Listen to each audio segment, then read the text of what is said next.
Philip Hughes' 63 not out. 11 years ago, the innings ended with a bouncer 63 not out.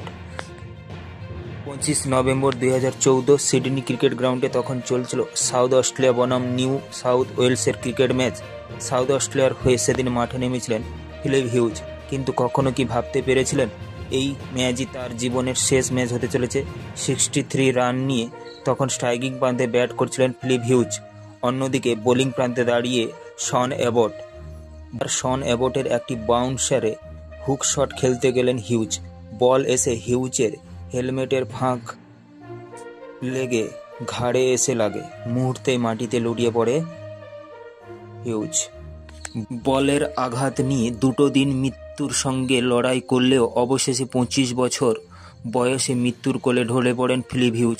আজ 11 বছর পরেও সেই হাসি যেন জীবন্ত।